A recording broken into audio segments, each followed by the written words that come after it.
Hello students, we are going to learn today most important point of this chapter, that is called ionization enthalpy, as we have already learned in your regular lectures. What do you mean by ionization enthalpy? It's energy required to it's energy required to remove 1 mole of electrons. This is your condition, 1 mole of electrons from any gaseous element, gaseous atom. Okay, मान लो कि हमारे पास एक M gas है 1 मोल. अगर वो electron remove कर रहा है 1 मोल, सो वो यहाँ पे गैसियस फॉर्म में प्लस बनेगा. सो आप इलेक्ट्रॉन कहाँ से निकाल रहे हो? तो ये जो पॉजिटिव चार्ज होता है न्यूक्लियस का, और ये है आपका इलेक्ट्रॉन. तो एज यू नो, ये दोनों के बीच में फोर्स ऑफ अट्रैक्शन लगता है बच्चों. ओके, और बिकॉज ऑफ दैट ये प्रोटॉन ये इलेक्ट्रॉन को अट्रैक्ट करके रख रहा है. So I want to remove this electron. So ये इलेक्ट्रॉन को अगर मुझे रिमूव करना है तो यहाँ पे मुझे कुछ एनर्जी चाहिए. ओके, तो ये जो एडेड एनर्जी है, वो एडेड एनर्जी को हम क्या बोलते हैं कि एंडोथर्मिक रिएक्शन. ओके, सो ये इंपॉर्टेंट एमसीक्यूज चल रहे हैं आपके लिए. एंडोथर्मिक रिएक्शन है, इसका symbolic representation delta I H है, और वो एंडोथर्मिक होने से इसकी वैल्यू पॉजिटिव होती है. और एक बात, इसका यूनिट क्या होगा बच्चों?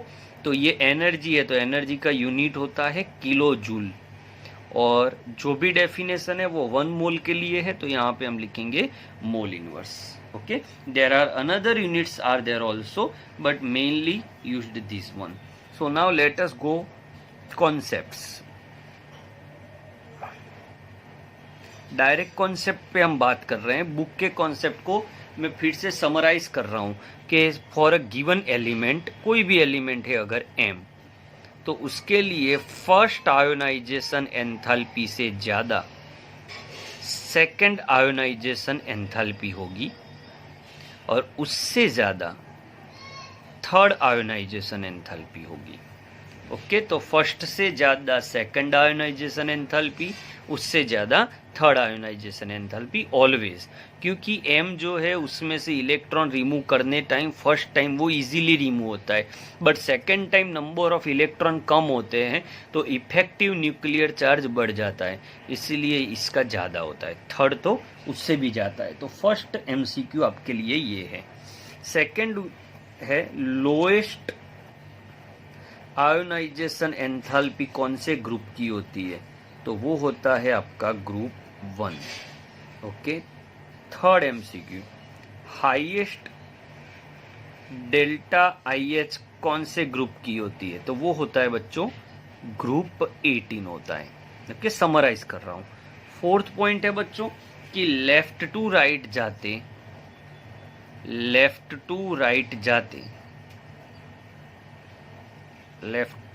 जाते आयोनाइजेशन एंथैल्पी इंक्रीज होती है.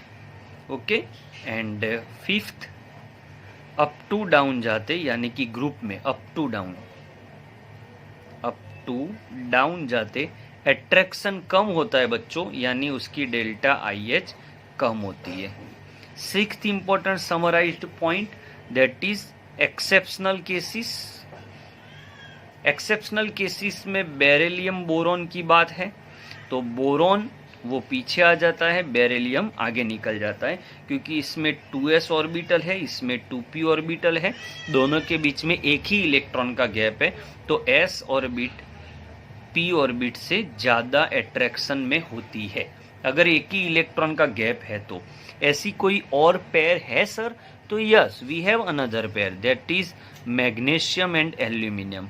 ओके, सो जैसे बेरिलियम और बोरॉन का हुआ बच्चों, इसी तरह से मैग्नीशियम एल्यूमिनियम में भी होता है बच्चों। एल्यूमिनियम पीछे चला जाता है, मैग्नीशियम आगे चला जाता है। जो भी मैं समराइज कराऊं बच्चों आपके लिए इंपॉर्टेंट रहेगा। Okay, first exceptional case because of their shape. Second exceptional case second वो है बच्चों, हम उसमें भी नाइट्रोजन और ऑक्सीजन लेते हैं। नॉर्मली ऐसा सोचा जाता है कि इसका 7 नंबर है, इसका 8 नंबर है, तो इससे ज़्यादा इसमें होगा, बट ऐसा नहीं होता। 7 और 8 में यहाँ पे 2p4 ऑर्बिटल इलेक्ट्रॉनिक कन्फिग्रेशन है, यहाँ पे 2p3। सो 2p3 के अंदर आपके पास यहाँ पे 3 इलेक्ट्रॉन्स होते हैं, तो ये हाफ फील्ड हो जाती है बच्चों। जबकि 2p4 के अंदर आपके पास इस तरह से 1 2 3 और 4 होती है, तो यहाँ पे रिपल्जन होता है। ओके, तो यहाँ से इलेक्ट्रॉन रिमूव करना इजी हो जाता है, ऑक्सीजन पीछे, नाइट्रोजन आके। ओके, एक्सेप्शनल केस आपको कुछ ज़्यादा ही ध्यान में रखने होते हैं। और एक बात सेम ऐसा एक है, सल्फर और फॉस्फोरस। ओके, सो मोस्टली यही एमसीक्यूज जो है वो रिपीट होते हैं। अच्छा, आगे बढ़ते हैं। आयोनाइजेशन एंथैल्पी का पूरा लेक्चर है बच्चों थियोरेटिकल, फिर हम एमसीक्यूज भी पढ़ेंगे। अब देख लेते हैं बच्चों आयोनाइजेशन एंथैल्पी के depends on what. So ionisation enthalpy is inversely proportional to atomic size. इसका मीनिंग क्या हुआ बच्चों एटॉमिक साइज का, कि भाई जितना एटम की साइज बड़ी होगी उतना उसका अपने इलेक्ट्रॉन पे अट्रैक्शन कम होगा। अगर अट्रैक्शन कम हुआ तो एनर्जी कम चाहिए। तो जितनी एटॉमिक साइज बड़ी होगी एनर्जी हमें कम चाहिए। Okay, second is directly proportional to Z effective, यानी जितना proton divide by electron ratio, ये जो रेशियो है वो हाई होगा उतना आपका जेड इफेक्टिव हाई होगा, और जितना जेड इफेक्टिव हाई होगा उतना आपका फोर्स ऑफ अट्रैक्शन कुछ ज़्यादा होगा। और फोर्स ऑफ अट्रैक्शन अगर ज़्यादा हुआ तो उसको आयोनाइजेशन एंथैल्पी भी उसकी ज़्यादा होगी। थर्ड पॉइंट आता है inversely proportional to its shielding effect. तो शिल्डिंग इफेक्ट में क्या है बच्चों, तो shielding effect that is one kind of screen. So this is your screen and this is your second orbit. Okay, तो ये और ये दोनों के बीच में ये स्क्रीन होती है। तो जितनी स्क्रीन, जितना सील्ड ज़्यादा होगा बच्चों, उतना ही ये पॉजिटिव का इसके इलेक्ट्रॉन पे अट्रैक्शन बच्चों कम हो जाएगा, और जितना अट्रैक्शन कम होगा उतना ये इलेक्ट्रॉन को रिमूव करना इजी होगा। तो शील्डिंग इफेक्ट बढ़ने से भी आपका ये होता है। फोर्थ पॉइंट आपको ये देखना है कि अगर प्रिंसिपल क्वांटम नंबर सेम है तो एस ऑर्बिटल में से इलेक्ट्रॉन रिमूव करने के लिए ज़्यादा एनर्जी चाहिए, then P, then D, then F. मतलब कि अगर आपके पास 4s, 4p, 4d and 4f है तो इसमें हमें एनर्जी ज़्यादा चाहिए। ये सब एमसीक्यू है बच्चों, बट मैंने इसको समराइज किया है आपके लिए जिससे आपको इजी रहे। तो ये सब आपके लिए काफ़ी इम्पोर्टेंट एमसीक्यूज है।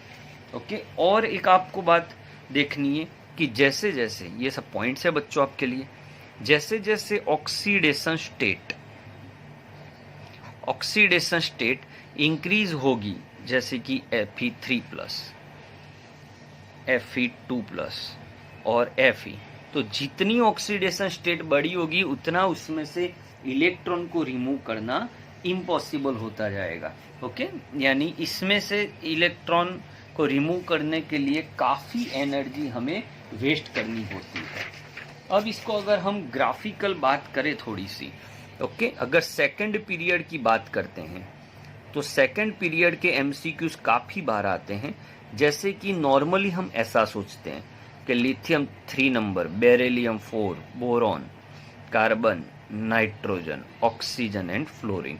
तो इसको अगर लेफ्ट टू राइट जाते हैं तो नॉर्मली आंसर ये आना चाहिए, but as I have told you ये जो है ये एक्सेप्शनल केस होता है बच्चों। तो बोरॉन पीछे आ जाएगा, बेरिलियम आगे, then carbon as it is रहेगा।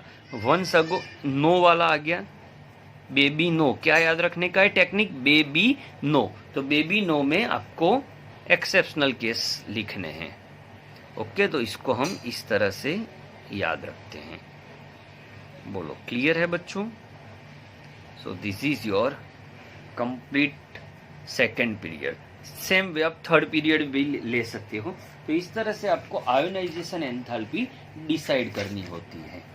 क्लियर हो यहाँ तक? काफी समराइज आपके लिए मैंने करके रखा है। अच्छा, अब हम देखते हैं how can we apply the knowledge of ionisation enthalpy to know more about their elements. Okay, चलिए बच्चों, आयोनाइजेशन एंथैल्पी की एप्लीकेशन क्या है, किस तरह से हम आयोनाइजेशन एंथैल्पी को समझ सकते हैं। तो नॉर्मली मेटालिक प्रॉपर्टी जो है, okay, metallic property is inversely proportional to ionisation enthalpy, यानी कि जितनी आयोनाइजेशन एंथैल्पी कम होगी उतना उसमें से इलेक्ट्रॉन रिमूव करना इजी होगा, यानी उसकी मेटालिक प्रॉपर्टी ज्यादा होगी और नॉन मेटालिक प्रॉपर्टी कम होगी। ओके, तो जितना इजीली इलेक्ट्रॉन निकलेगा, तो ये फर्स्ट आपका आयोनाइजेशन एंथैल्पी से आप क्या जान सकते हो। तो आयोनाइजेशन एंथैल्पी से आप metallic and non metallic property जान सकते हो। सेकंड आप क्या जान सकते हो, तो एलिमेंट की रिएक्टिविटी जान सकते हो बच्चों। तो reactivity of element is directly proportional to its ionisation enthalpy. Reactivity is directly inversely proportional to ionisation enthalpy. Means कुछ ऐसा हुआ बच्चों कि जितनी आयोनाइजेशन एंथैल्पी कम होगी इतना आपका इलेक्ट्रॉन इजीली आप रिमूव कर पाओगे, और जितना इजीली इलेक्ट्रॉन आप रिमूव करोगे उतनी उसकी रिएक्टिविटी बढ़ेगी। ओके, थर्ड पॉइंट लेते हैं, आयोनाइजेशन एंथैल्पी से रिएक्टिविटी। अब देखते हैं कि जितनी आयोनाइजेशन एंथैल्पी कम होगी इतना इजीली इलेक्ट्रॉन रिमूव होगा। तो बच्चों, इलेक्ट्रॉन रिमूव होने की टेंडेंसी बढ़ जाएगी। जितना इजीली इलेक्ट्रॉन रिमूव होगा उतना उसकी ऑक्सीडेशन कैपेसिटी, ऑक्सीडेशन कैपेसिटी का मतलब होता है इलेक्ट्रॉन रिमूव होना। तो जितनी आयोनाइजेशन एंथैल्पी कम होगी तो वो एलिमेंट अपने में से इजीली इलेक्ट्रॉन को रिमूव कर लेगा, और इलेक्ट्रॉन जितना इजीली रिमूव होगा उतना उसका ऑक्सीडेशन ज्यादा होगा। जितना ऑक्सीडेशन उसका ज्यादा होगा उतनी उसकी रिड्यूसिंग एजेंट की कैपेबिलिटी कम होगी। रिड्यूसिंग एजेंट कैपेबिलिटी क्या है आपको अभी अगर पता ना चले तो डोंट वरी, बिकॉज ये आपके रेडॉक्स चैप्टर में आने वाला है। अगर ऑक्सीडेशन ज्यादा हो रहा है मतलब उसका रिडक्शन कम होगा, और रिडक्शन कम हो रहा है इसका मतलब ऑक्सीडेशन एजेंट की टेंडेंसी, ये ना, ऑक्सीडेशन ज्यादा है तो रिड्यूसिंग एजेंट ज्यादा होगा बच्चों, सॉरी, रिडक्शन कम है तो ऑक्सीडाइजिंग एजेंट कम होगा, सॉरी।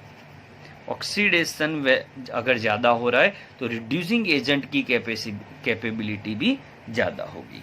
ओके, फोर्थ पॉइंट कि जो मेटल होती है उसके जो ऑक्साइड्स होते हैं वो बेसिक होते हैं।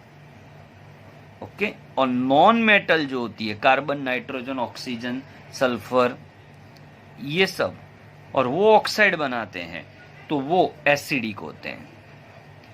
Okay, nature, so left to right जाते ऑक्साइड एसिडिक बनते हैं, ऊपर से नीचे जाते वो बेसिक बनते हैं। तो आयोनाइजेशन एंथैल्पी से आपको इतनी चीजें इजीली आप फाइंड कर सकते हो बच्चों, इतना इजी पॉइंट है। ओके, और आपको क्या पता चल सकता है, तो यही पेज में आपको थोड़ा सा बताऊं कि अगर आपके पास Na में से Na+ बन रहा है और सेम वे Na+ आगे फिर से Na2+ बना रहा है, तो यहाँ भी एक इलेक्ट्रॉन रिमूव हो रहा है, यहाँ भी एक इलेक्ट्रॉन, तो ये स्टेबल होगा कि ये स्टेबल? तो ये दोनों के बीच की जो आयोनाइजेशन एंथैल्पी डिफरेंस है वो कुछ ज्यादा है। ओके, इसका मीनिंग ये ज्यादा स्टेबल है। अगर डिफरेंस ज्यादा है, कितना ज्यादा? अगर वो डिफरेंस 16 इलेक्ट्रॉन वोल्ट से ज्यादा है, तो जो स्मॉलर ऑक्सीडेशन स्टेट है वो स्टेबल होगी। और इसी तरह से अगर मैग्नीशियम की बात करूं, तो मैग्नीशियम का फर्स्ट इलेक्ट्रॉन रिमूव होता है Mg+ और सेकंड इलेक्ट्रॉन रिमूव होता है Mg2+। तो यहाँ पे सेकंड इलेक्ट्रॉन इजीली रिमूव होता है, क्योंकि उसमें एनर्जी डिफरेंस, ये दोनों के बीच का एनर्जी डिफरेंस 7.4 इलेक्ट्रॉन वोल्ट है, जो काफी कम है। तो इस तरह से आप आयोनाइजेशन एंथैल्पी को अपने तरीके के लिए अप्लाई कर सकते हो। क्लियर हो बच्चों? इसके एमसीक्यूज क्या है, तो इसके एमसीक्यूज हम एक साथ पढ़ने वाले हैं। इसके बाद एक और थियरी लेक्चर आएगा जिसमें हम इलेक्ट्रॉन गेन एंथैल्पी और इलेक्ट्रोनेगेटिविटी पढ़ेंगे। फिर एक लेक्चर हम एमसीक्यू के बारे में पढ़ेंगे। याद रखना बच्चों, इनिशियली जो चैप्टर्स हैं 11th के, वही उसी में टाइम ज्यादा जाएगा। बाकी पार्ट टू में जो भी है वो काफी इजी है, तो वहां पे कुछ ज्यादा हमें टाइम वेस्ट नहीं होगा बच्चों। ओके, आई होप कि आपको ये टॉपिक पता चल गया होगा। Thank you for watching.